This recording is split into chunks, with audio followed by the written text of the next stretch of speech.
Alhamdulillah, kita panjatkan rasa syukur kepada Allah Subhanahu Wa Taala.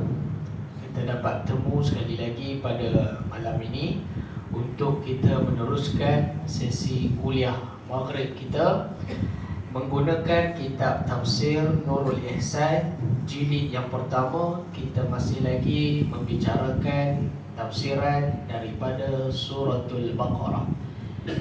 Ada lagi tak buku itu? Habis lah. Tu ada lagi? Ada lagi? Tak ada? Habis pergi habis. Ada tak? Tak ada. Saya biar surau beli tu, saya tak pakai. Hadirin dan hadirat yang dirahmati Allah Subhanahu Wa Taala, kita sambung pada malam ini ayat yang ke-8 daripada Suratul Baqarah. Firman Allah Subhanahu Wa Taala, wa minan nasi man yaqulu amanna billahi wa bil yaumil akhir wa ma hum bimu'minin.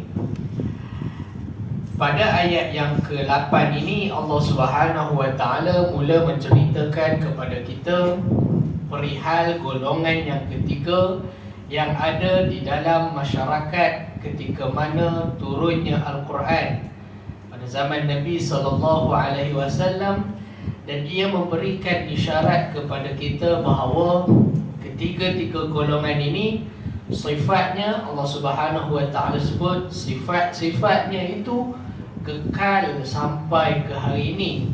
Walaupun Allah Subhanahu Wa Taala menyebut golongan-golongan ini wujud pada zaman Nabi SAW, namun secara isyaratnya dia menggambarkan kepada kita sifat-sifat golongan ini masih wujud dan akan kekal sampai hari kiamat. Iaitulah golongan yang pertama, golongan muttaqin, iaitulah golongan orang yang bertakwa, yang benar-benar mengikut Nabi SAW. Allah Ta'ala cerita tentang mereka ini hampir 4 ataupun 5 ayat di permulaan Suratul Baqarah yang kita nak baca dalam bacaan tahlil kita itu. Setelah daripada itu Allah Subhanahu Wa Taala menceritakan tentang golongan yang kedua, iaitulah golongan kafirun, iaitulah golongan yang mereka itu secara terang-terangan menentang dan menolak perjuangan Nabi SAW. Mereka ini yang tadi golongan pertama tu dia tentang, dia ikut Nabi, memang benar-benar dia ikut Nabi. Yang kedua ni dia betul-betul dia tentang Nabi, memang musuh dan Nabi mengenali mereka sebagai musuh, dan orang Islam mengenali mereka sebagai musuh. Dan Allah Subhanahu Wa Taala menceritakan golongan yang kedua ini hanya sekadar 2 ayat sahaja. Namun di ayat-ayat yang lain banyak, tetapi di sini mengisyaratkan kepada kita sifat-sifat mereka itu jelas. Maka Allah Subhanahu Wa Taala tidak memperincikan, hanya 2 ayat sahaja.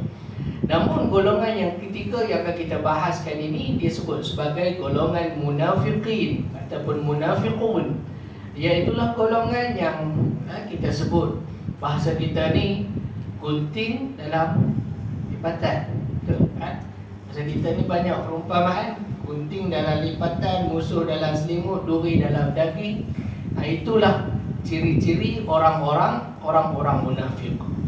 Pada pertemuan yang lepas kita dah sebut sedikit berkaitan dengan maksud munafik. Munafik ini dia bahasa Arab. Munafik merujuk kepada orang-orang munafik. Orang-orang yang munafik ni maksud dia menyembunyikan kekufuran di dalam hatinya, dan dia menzahirkan, dia menunjukkan keimanan kepada Nabi SAW, tapi dalam hati dia tak nak ikut Nabi pun. Maka perkataan munafik ini dari segi bahasanya dia bahasa Arab. Munafik daripada perkataan nafaq. Nafaq ni maksudnya lubang. Sebab tu kalau kita pergi Mekah, di belakang di hotel Mekah tu dia ada terowong. Ada terowong tu Arab sebut nafaq. Nun fa qaf, nafaq. Terowong lah. Terowong tu Arab sebut nafaq. Jadi apa kaitan di antara munafik dengan terowong, dengan lubang itu? Baik. Perkataan munafik daripada perkataan bahasa Arab. Nafaqah. Nafaqah itu maksudnya lubang. Dan di negara Arab ketika itu padang pasir, ada binatang yang dia ni hidup dia di bawah tanah. Dan dia akan buat dua lubang. Dia buat lubang balik di satu, lubang balik di satu. Maksudnya dia akan, kalau ada musuh dia kejar dia, dia akan masuk ke sini, dia akan keluar ke sini. Jadi perkataan itu dia panggil lubang itu Arab sebut nafaq. Sebab itu terowong disebut nafaq, masuk ke sini, keluar ke sini. Secara hakikatnya perkataan nafaq itu dari segi bahasa maksud dia wusul ilal ghairi, iaitulah sampai ke pihak lain. Jadi kita nak faham maksud munafik itu. Kenapa orang munafik disebutkan munafik? Sebab perkataan munafik itu maksud dia lubang, dua lubang, masuk ke sini, keluar ke sini. Maka Allah Subhanahu Wa Taala seolah-olah nak memberitahu kepada kita, orang-orang munafik ni dia boleh duduk dua-dua geng. Balik sini boleh, balik sini pun dia boleh. Sebab apa? Sebab dia talam dua muka, dia gunting dalam lipatan. Jadi daripada situlah orang-orang munafik ini disebut sebagai munafik dari segi bahasa lah, dari segi bahasa munafik. Adapun dari segi istilahnya, munafik yang macam saya sebutkan tadi, iaitulah orang yang menyembunyikan kekufuran di dalam hatinya dan dia menzahirkan keimanan di hadapan Nabi SAW. Baik. Jadi di dalam ayat ini kita sebut pada pertemuan yang lepas, kepala dia siapa? Ketua munafik ini, ingat lagi? Abdullah bin Ubay bin Salul. Abdullah bin Ubay bin Salul. Abdullah bin Ubay bin Salul ini dia orang Madinah. Dia duduk di Madinah. Dan orang Madinah sedia kita maklum, mereka ni berperang lama. Aus dan Khazraj. Ini kaum yang berperang lama sebelum kedatangan Nabi ke Madinah. Mereka tak ada pemimpin yang boleh memimpin mereka kecuali seorang lelaki daripada kaum Khazraj. Yang mereka satu-satunya yang mereka sepakat untuk dinaikkan dia sebagai pemimpin mereka. Beliau adalah Abdullah bin Ubay bin Salul ini, kerana dia mempunyai kepribadian dan ciri-ciri kepimpinan ada padanya. Dia orang yang rekod dia elok di kalangan masyarakat, maka mereka nak jadikan dia sebagai pemimpin. Apabila Nabi SAW sampai ke Madinah, maka suasana politik itu berubah. Maka orang-orang Madinah memberikan kuasa pemerintahan itu kepada Nabi SAW, menyebabkan Abdullah bin Ubay bin Salul ini dia benci kepada Nabi. Dia maksudnya hampir-hampir nak angkat sumpah dah tu. Dia hampir-hampir nak angkat sumpah dah. Sebab orang dah lantik dia dah, pilihan raya dia dah menang, dah dekat dengan angkat sumpah dah. Tiba-tiba Nabi datang, Nabi yang jadi pemimpin. Maksudnya dia dengki kepada Nabi. Bila dia dengki kepada Nabi, dia tak tunjuk di hadapan. Sebab itu kita tengok dalam sejarah ni, orang munafik ini, kepala dia, mereka saya sebut dah, mereka betul-betul benar-benar muncul dan Allah Subhanahu Wa Taala ceritakan kewujudan mereka ini. Kalau kita lihat kepada episod sirah Nabi itu, Allah baru mula menceritakan kepada mereka tentang perihal kewujudan golongan ini pada tanggal 3 Hijrah. Maksudnya pada peperangan Uhud. Maksudnya 3 tahun Nabi berada di Madinah itu, mereka ada. Dan Nabi SAW tahu. Cumanya Allah Subhanahu Wa Taala tak menceritakan semuanya. Jadinya waktu peperangan Uhud, barulah Allah Subhanahu Wa Taala ceritakan kewujudan mereka ni. Waktu perang Uhud, mereka pergi 1000 tentera nak perang dengan orang-orang Mekah yang kalah peperangan Badar. Jadi bila 1000 orang pergi, bila sampai di situ, kata Abdullah bin Ubay bin Salul, dia kata daripada geng-geng dia, jom kita balik lah. peperangan begini kita tak akan boleh menang. Tak praktikal, dia kata. Kita tak ramai. Kita nak bertemu dengan orang-orang Mekah yang dahulunya mereka kalah peperangan Badar. Kali ini dia sudah pasti mereka akan bawa tentera yang ramai. Jadi kita tak akan menang. Daripada kita pergi perang, baik kita balik jaga anak isteri kita di rumah. Jadi biar dia orang pegang, kita balik jaga anak isteri kita di rumah. Jadi dia punya alasan itu, orang-orang yang dah keluar ke medan perang itu, percayalah ada betul juga. Ada betul juga kita tak boleh menang. Jadi 300 orang balik ikut dia. Start daripada itulah Allah Subhanahu Wa Taala turunkan ayat cerita tentang kewujudan orang-orang munafik. Jika kita melihat di dalam Al-Quran, untuk kita sampai ke episod itu dalam surah Ali Imran, Allah Ta'ala rekodkan. Maka kata sebahagian para ulama, untuk kita di atas rahmatnya Allah Subhanahu Wa Taala, di permulaan surah Baqarah Allah Ta'ala dah cerita dah kepada kita kewujudan golongan ini. Kerana jika kita nak melihat kepada episodnya, cerita tentang kewujudan orang munafik ini Allah Ta'ala cerita pada surah Ali Imran, pada peperangan Uhud. Jadi lambat manusia yang baca Quran tak tahu kewujudan golongan ini. Maka di atas rahmatnya Allah Subhanahu Wa Taala, Allah Ta'ala cerita kepada kita kewujudan golongan ini di awal-awal surah apabila kita buka Al-Quran. Maka Allah Subhanahu Wa Taala sebut di dalam ayat yang ke-8 ini, wa minan nasi man yaqulu amanna billah wa bil yaumil akhir wa ma hum bimu'minin.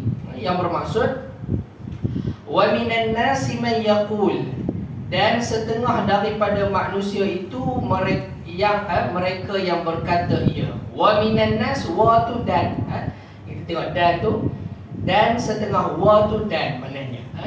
Jadi kalau kita tengok dalam Quran, maksud ada waw baris atas, wa maksud dia dan.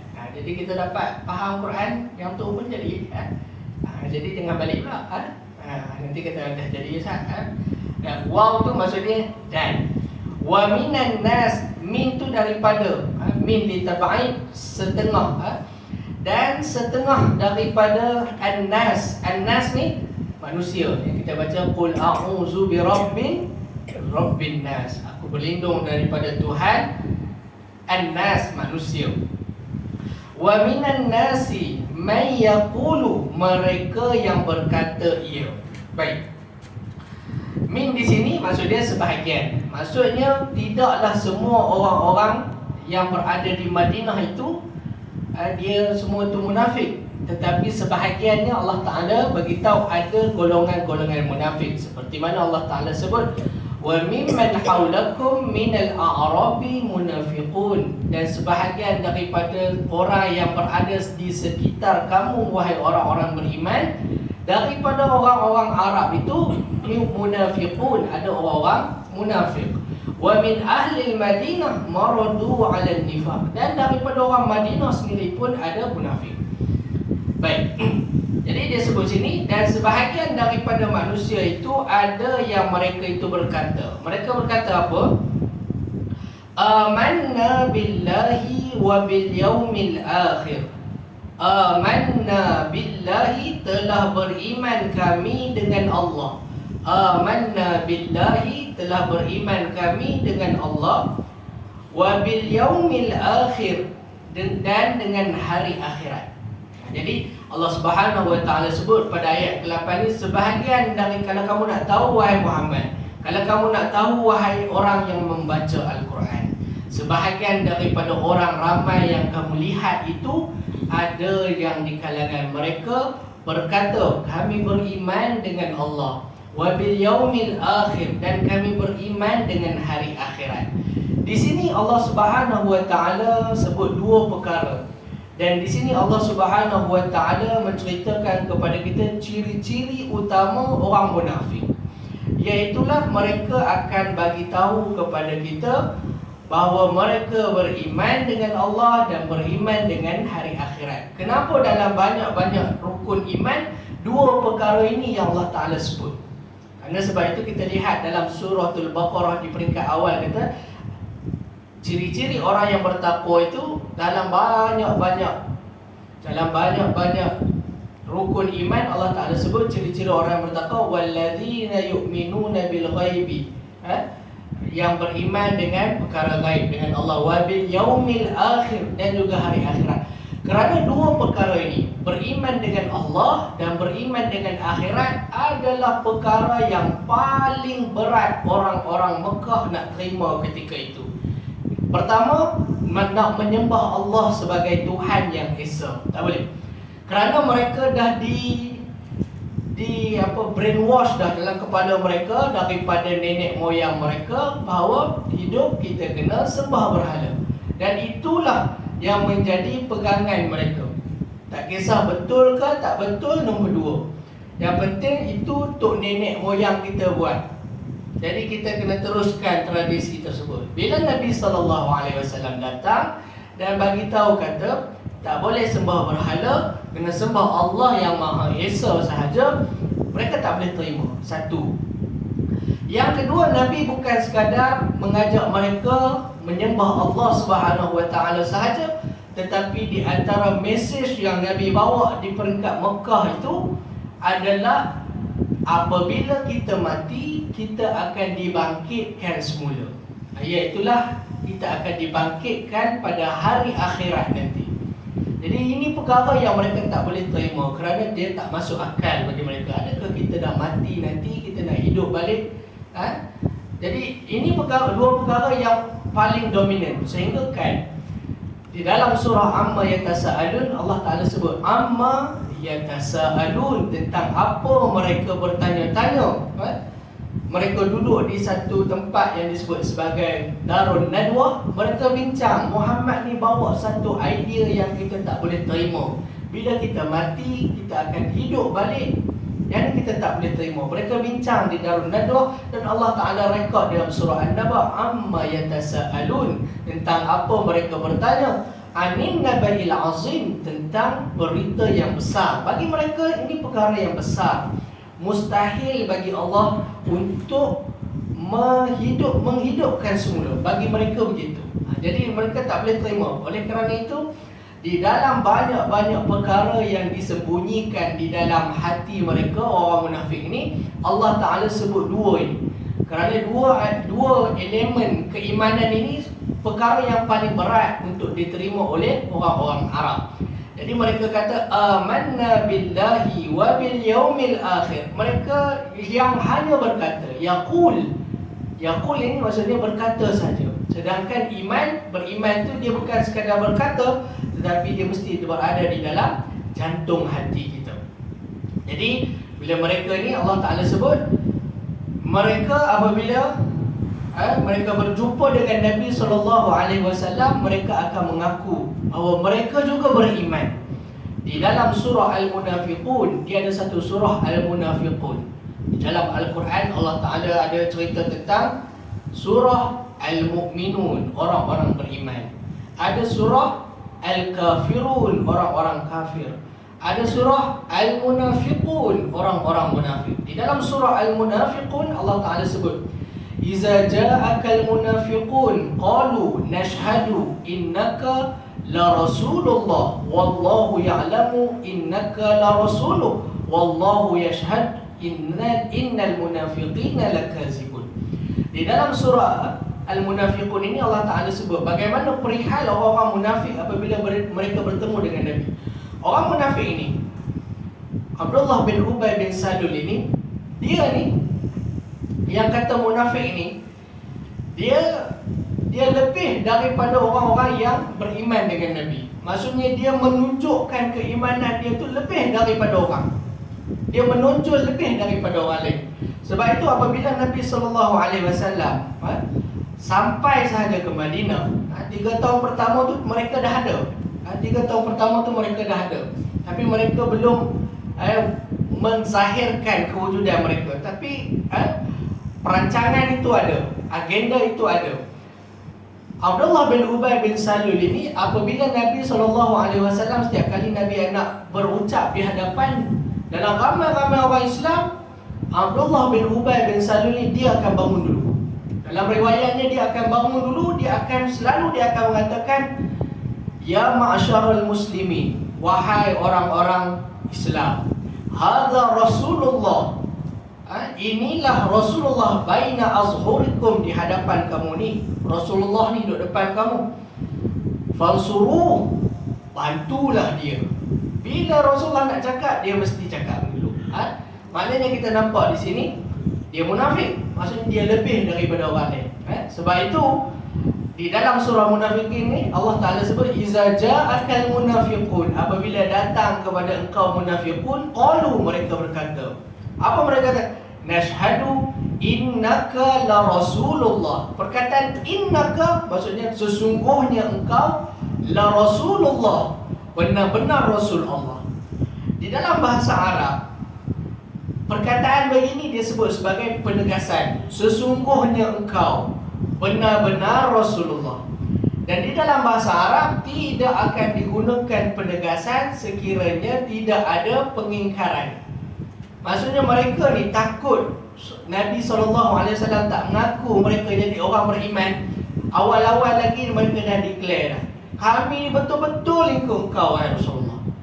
Sedangkan tak ada apa pun, datang sebut sajalah, aku beriman dengan Allah, aku beriman dengan Rasul. Tetapi dalam Quran Allah Ta'ala sebut, innaka la Rasulullah, sesungguhnya engkau benar-benar Rasulullah. Nampak macam sungguh-sungguh mereka nak beriman dengan Nabi.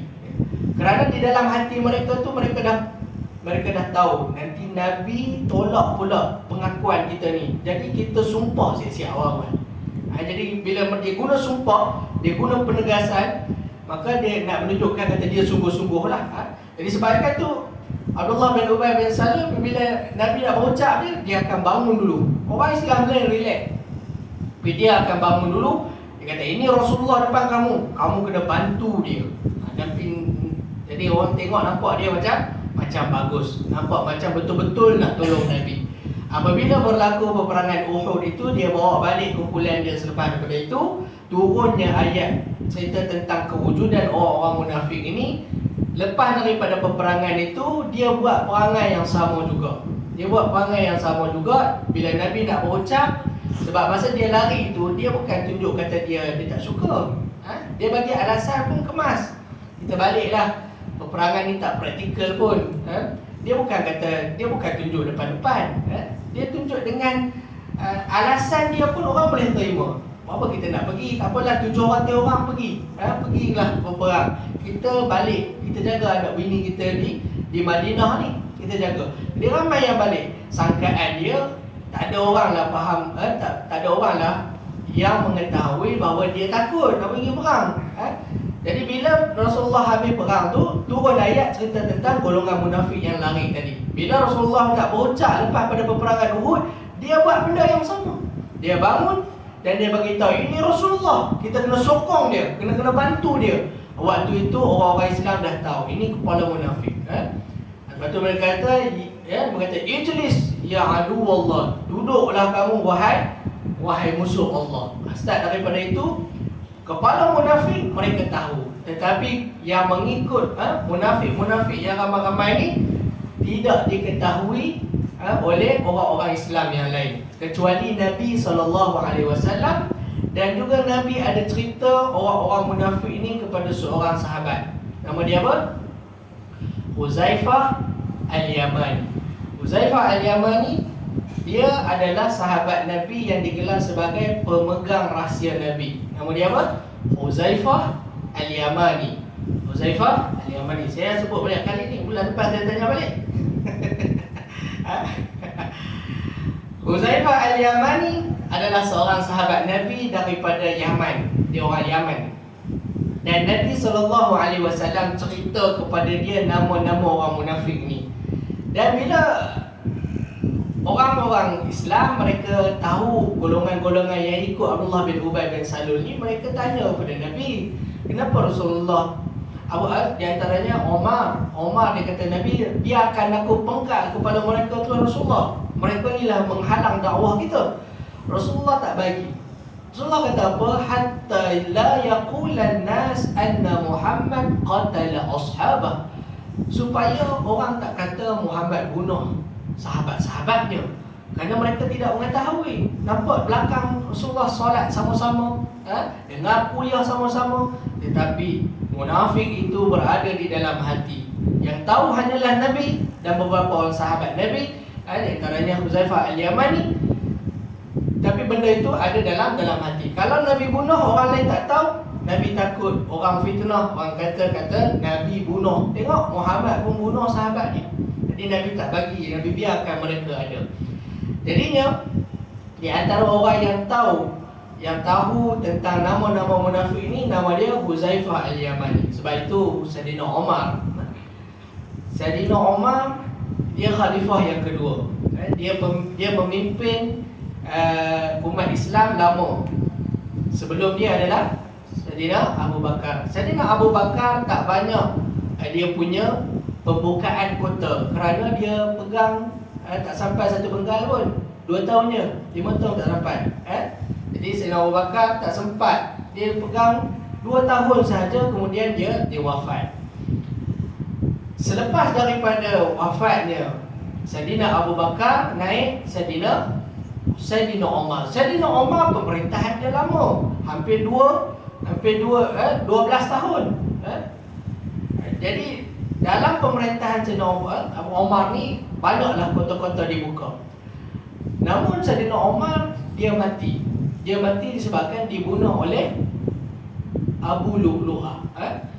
Abu Lu'lu'ah ni orang Majusi, orang luar, foreigner, orang luar daripada Madinah, datang bekerja di Madinah. Dan Sayyidina Umar dia memang dia bagi tahu, aku ni tak apa berkenan sangat orang luar ni ramai sangat di sini. Jadi Abu Lu'lu'ah ini dia satu hari dia datang mengadu kepada Sayyidina Umar. Dia kata pada Sayyidina Umar, engkau punya keadilan semua orang terima kecuali aku sahaja. Kau tak tegakkan keadilan untuk aku. Jadi Nabi Sayyidina Umar pun tak layan dia sangat, sebab dia ada rekod dengan Sayyidina Umar sebelum tu. Maka daripada situ dia rasa sikit hati kepada Sayyidina Umar. Maka dia bunuh Sayyidina Umar ketika Sayyidina Umar solat subuh di Masjid Nabawi itu. Jadi waktu Sayyidina Umar kena bunuh itu, Sayyidina Umar dia rasa macam ada anjing gigit dia. Jadi lepas tu baru dia tahu ada orang tikau. Waktu tu sembahyang subuh mana ada lampu, TMB tak ada masa tu, dekat situ gelap. Jadi bila dia kena bunuh, Sayyidina Umar dia tak meninggal on the spot. Dia sakit beberapa hari. Waktu dia sakit itu, ini yang saya nak cerita tu. Waktu dia sakit itu, dia Huzaifah Al-Yamani datang kepada dia.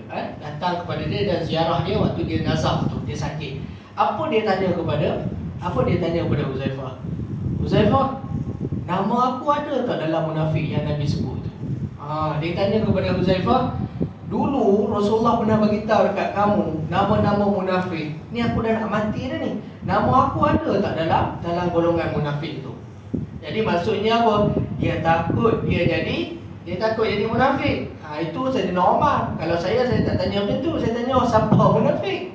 Duk rasa macam kita tak munafik. Tapi orang Sayyidina Umar tidak.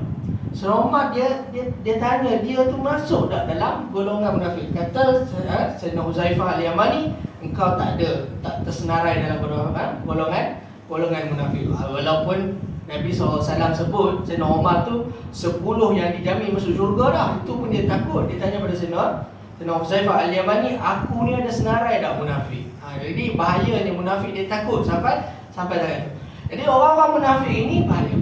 Jadi Allah Subhanahu Wa Taala sebut dalam ayat ini, apabila mereka datang dengan depan Nabi, mereka berkata, amanna billahi wa bil yaumil akhir wa ma hum bimu'minin. Allah Taala sebut wa ma hum bimu'minin, dan tiada juga mereka itu beriman.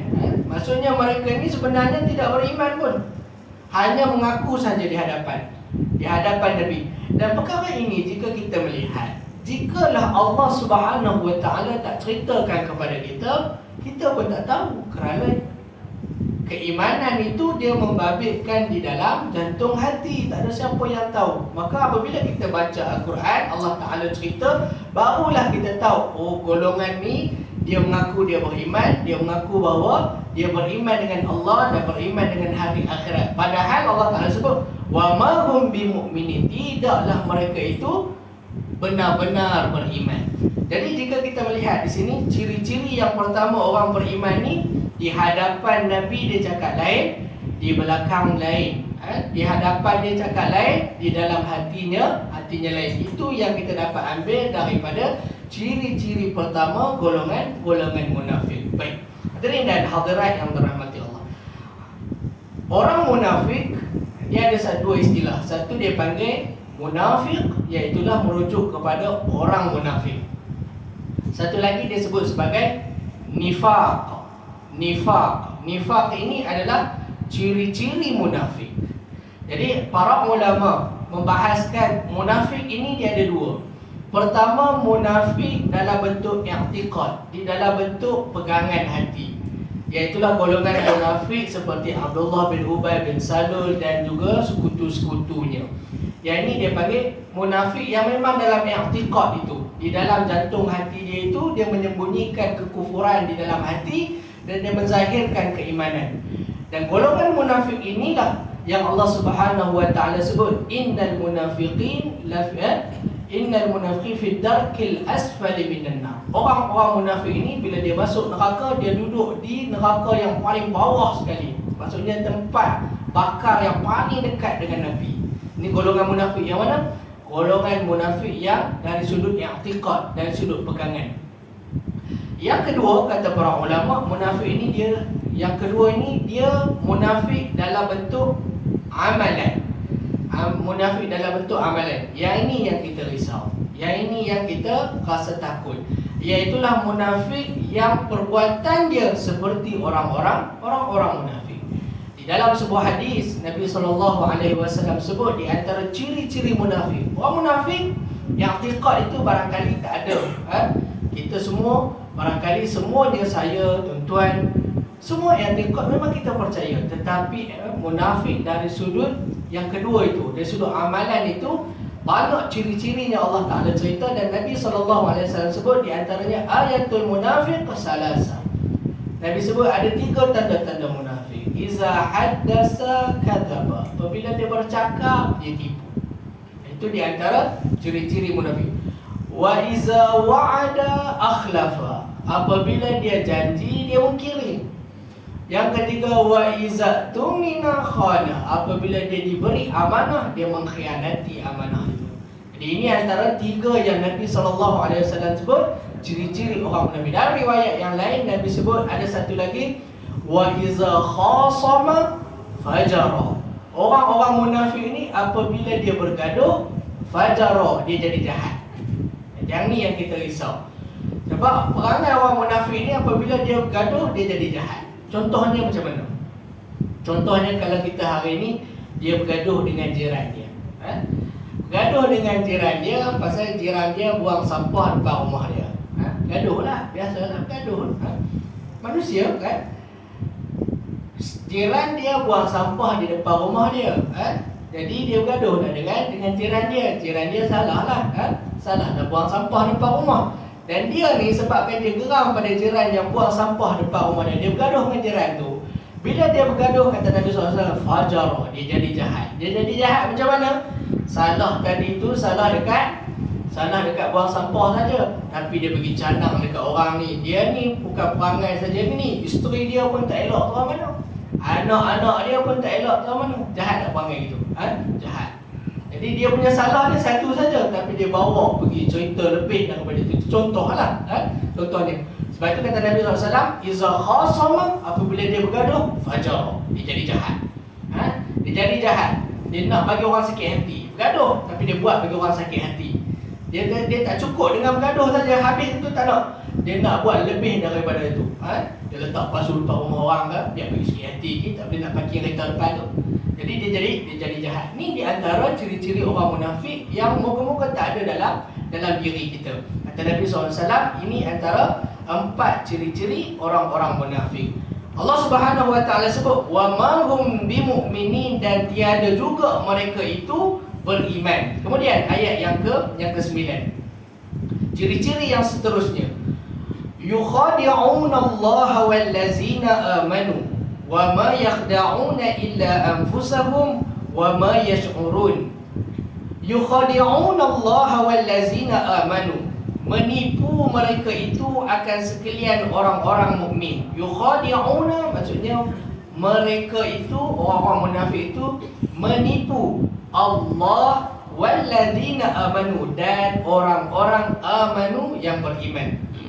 Ciri-ciri yang kedua ini Allah Ta'ala sebut, orang-orang munafik ini mereka cuba untuk menipu Allah dan menipu orang-orang yang beriman dengan menzahirkan, menyalahi barang yang dalam hati daripada kufur supaya melepas hukuman dunia. Bagaimana cara mereka menipu orang-orang, menipu Allah dan menipu orang beriman?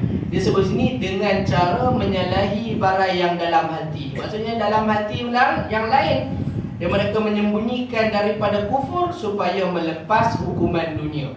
Jadi mereka mengaku depan Nabi, mengaku depan orang beriman, mereka juga beriman supaya apa yang orang beriman dapat, mereka dapat juga. Contohnya apa? Pewarisan hartanah, dan harta rampasan perang. Jadi mereka bila perang, harta rampasan perang nak, tapi mereka tak mau pergi perang.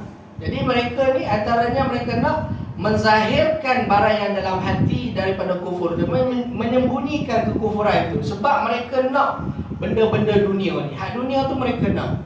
Jadi mereka sembunyikan tu. Dia Allah Subhanahu Wa Taala kata perangai mereka ni, tabiat mereka ini, mereka cuba untuk menipu Allah wallazina amanu, dan orang-orang yang beriman. Boleh tak mereka nak tipu Allah? Boleh tak mereka nak tipu orang beriman? Kata Allah Subhanahu Wa Taala, wa ma yakhda'una illa anfusahum, dan tiada menipu mereka itu melainkan akan diri mereka itu. Kita azan.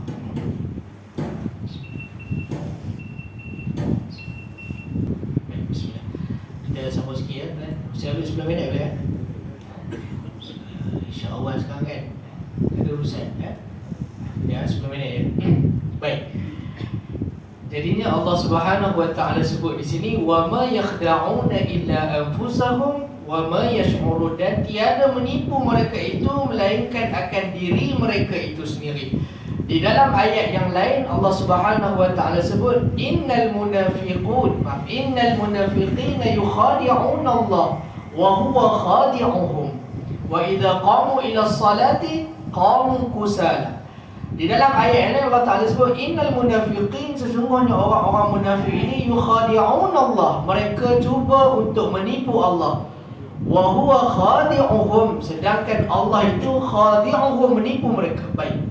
Di dalam ayat ini dia seolah-olah mengisyaratkan kepada kita Allah Subhanahu Wa Ta'ala itu menipu mereka. Apakah layak bagi Allah Subhanahu Wa Ta'ala itu menipu orang-orang munafik? Di sini di dalam bahasa Arab disebut sebagai musyakalah. Musyakalah maksudnya kita menggunakan perkataan yang digunakan oleh musuh. Oleh kerana musuh menggunakan perkataan tersebut, maka kita guna juga untuk kita menghina dia. Di dalam Quran banyak. Contohnya kita dengar wa makaru wa makarullah wallahu khairul makirin. Wa makaru, mereka membuat perancangan jahat. Wa makarullah, Allah Ta'ala guna perkataan makar juga. Wa makarullah, dan Allah juga membuat perancangan jahat, kerana mereka membuat perancangan jahat. Wallahu khairul makirin, dan Allah sebaik-baik yang merancang. Jadi itu disebut sebagai musyakalah, menggunakan perkataan yang digunakan oleh musuh. Maksudnya di sini bukan untuk merendahkan sifat Allah itu, wa huwa khadi'uhum, Allah Ta'ala menipu, Allah Ta'ala pun menipu mereka juga. Tidak. Tapi dalam bahasa Arab disebut sebagai musyakalah, menggunakan perkataan musuh untuk menghina musuh. Kerana mereka menipu, Allah Ta'ala pun guna menipu juga. Kerana Allah Ta'ala sebut wa jazaa'u sayyi'atin sayyi'atun misluha, dan balasan buruk itu buruklah juga seperti itu. Jadi Allah Ta'ala sebut begitu. Dan sebahagian para ulama mengatakan bagaimana Allah Subhanahu Wa Taala itu menipu mereka. Maksudnya khidak, menipu daya orang-orang munafik ini. Di dalam satu riwayat, di dalam tafsir menyebut apabila orang-orang munafik ini di hari akhirat gelap. Mereka ni hari akhirat tu dia gelap. Bila gelap maksudnya selepas daripada disebut ini apabila sampai di hari kiamat itu Allah Ta'ala beri kepada orang-orang beriman ini cahaya. Allah Ta'ala bagi kepada orang-orang beriman ini cahaya untuk mereka berjalan atas cahaya iman itu. Jadi Allah Ta'ala bagi, dan termasuk juga yang menerima cahaya itu orang-orang munafik. Allah Ta'ala bagi juga. Maka fayafrahul munafiqun, maka orang munafik kata selamat dah kita. Kita pun sama dengan puak ni je. Allah Ta'ala tak perasan barangkali.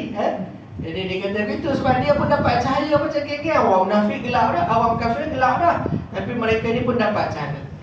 Wa yazunnuna annahum qad naju, dan mereka sangka mereka pun selamat. Apabila mereka sampai ke sirat, titian sirat, tufi'a nuru kullu munafiq, Allah Ta'ala padamkan semua lampu cahaya yang ada pada munafik. Waktu itu mereka akan tergagap-gagap.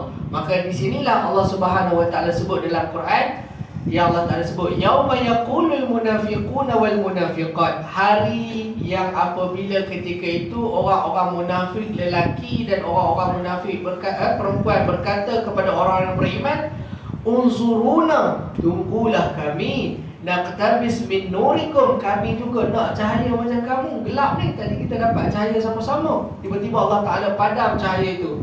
Qila rji'u, dikatakan kepada orang munafik ni, irji'u, pergi patah balik. Wara'akum faltamisu nura, kamu carilah cahaya yang ada di belakang kamu tu. Faduriba bainahum bisuri, maksudnya Allah Ta'ala mulanya bagi kepada mereka itu cahaya, seolah-olah mereka kata kita pun selamat. Lalu bila sampai di titian sirat, Allah Ta'ala cabut cahaya mereka. Itu yang dimaksudkan dengan wallahu wa huwa khadi'uhum, dan Allah itu menipu daya mereka. Baik. Jadi persoalan di sini, apakah boleh orang-orang munafik itu mereka nak tipu Allah, sedangkan Allah Maha mengetahui segala-galanya.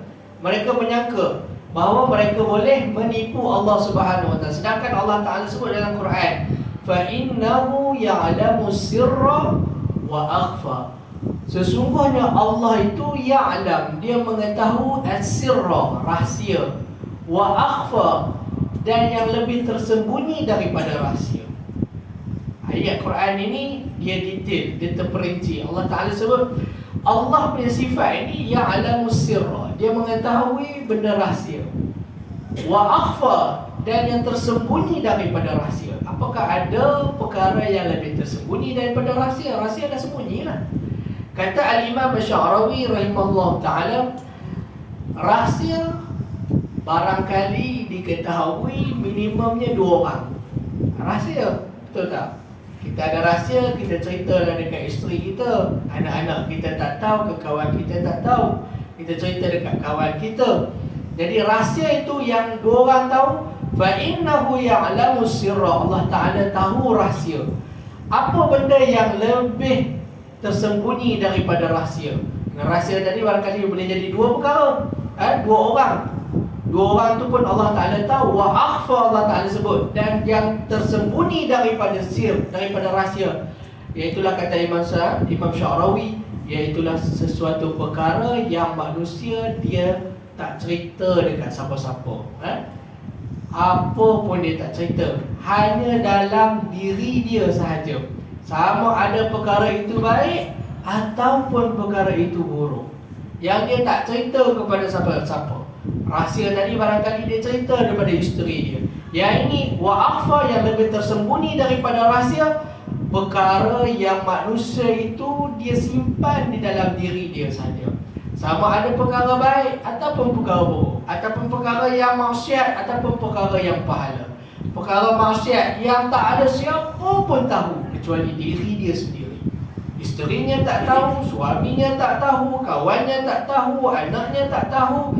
Dia seorang sahaja yang tahu. Wa imma dia buat baik, wa imma dia buat jahat. Itu Allah Ta'ala sebut wa akhfa, itu pun Allah Subhanahu wa Ta'ala tahu. Sebab itu dalam Quran Allah Ta'ala sebut fa innahu ya'lamu sirra, maka sesungguhnya Allah itu dia mengetahui benda sir, benda rahsia, wa akhfa, dan yang tersembunyi daripada rahsia. Jadi tidak boleh kita lari daripada pengetahuan Allah Subhanahu wa taala seperti mana yang dianggap oleh orang-orang munafik. Bagaimana mereka rasa mereka dapat menipu Allah itu? Sedangkan Allah, mereka itu tidaklah menipu melainkan akan diri mereka itu. Kata musannif, kata pengarang kita ni, kerana kejahatan tipu itu kembali pada diri mereka. Mereka mendapat kekejian di dunia dengan diberi ketahui oleh Allah akan Nabi-Nya atas barang yang menyembunyi mereka itu. Maksudnya, di dunia pun mereka dah diketahui, Nabi dah tahu di antara nama-nama orang munafik ini. Dan di akhirat diazab mereka itu pada hari akhirat. Ini di antara bentuk Allah Subhanahu wa taala mengazab mereka. Wa ma yash'urun, dan tiada sedar mereka itu bahawa tipu mereka itu bagi diri mereka itu sendiri. Maka kita dapat pelajaran di sini, tuan-tuan hadirin dan hadirat, di antara ciri-ciri orang munafik ini, kita bukan sekadar nak belajar dan kita nak tahu orang munafik begini, aku takut, tidak. Tetapi Allah Ta'ala sebut di sini ciri-ciri orang munafik. Barangkali munafik secara i'tiqad itu tidak ada di dalam hati kita. Munafik ini perkara yang paling utama, apa yang ada dalam hati dia tak sama macam yang dia ucap. Ini yang satu bahaya. Sama wakimah ustaz sendiri pun, wakimah saya cakap pun, apa yang ustaz cakap, tapi dalam hati ustaz tak sama. Boleh barangkali jadi munafik. Kita pun sama, apa yang kita cakap tak sama dengan dalam hati kita, barangkali boleh jadi munafik. Maka ini pengajaran yang kita dapat ambil. Moga-moga kita tidak terjebak dengan golongan munafik ini, ataupun kita mempunyai ciri-ciri munafik yang Nabi SAW sebut dan juga yang Allah Subhanahu wa taala sebut di dalam ayat ini. Jadi tuan-tuan hadirin dan hadirat, ayat yang ke-10 Allah Subhanahu wa taala berfirman, fi qulubihim maradun fazadahumullahu maradan wa lahum azabun alimun bima kanu yaksibun. Di dalam ayat yang ke-10 ni Allah Subhanahu wa taala sebut di dalam jantung hati mereka orang-orang munafik itu ada penyakit. Jadi yang kita akan bahas pada pertemuan akan datang, kenapa Allah Subhanahu wa taala sebut munafik ini penyakit. Munafik ini dia sejenis penyakit. Kenapa Allah Taala sebut maradun, penyakit? Kita akan bahas pada pertemuan akan datang. Terima kasih tuan-tuan di atas perhatian yang baik datang pada Allah, yang buruk datang kelemahan saya. Aqulu qawli hadza wa astaghfirullahal azim li wa lakum. Wassalamualaikum warahmatullahi taala wabarakatuh. Tuan-tuan dari situ kita akan sambung ayat yang ke-10 nanti. Bismillahirrahmanirrahim. Allahumma arinal haqqa haqqan warzuqna ittiba'ah wa arinal batila batilan warzuqna ijtinabah. Sallallahu ala sayyidina Muhammad walhamdulillahi rabbil alamin. Akhtimus salat.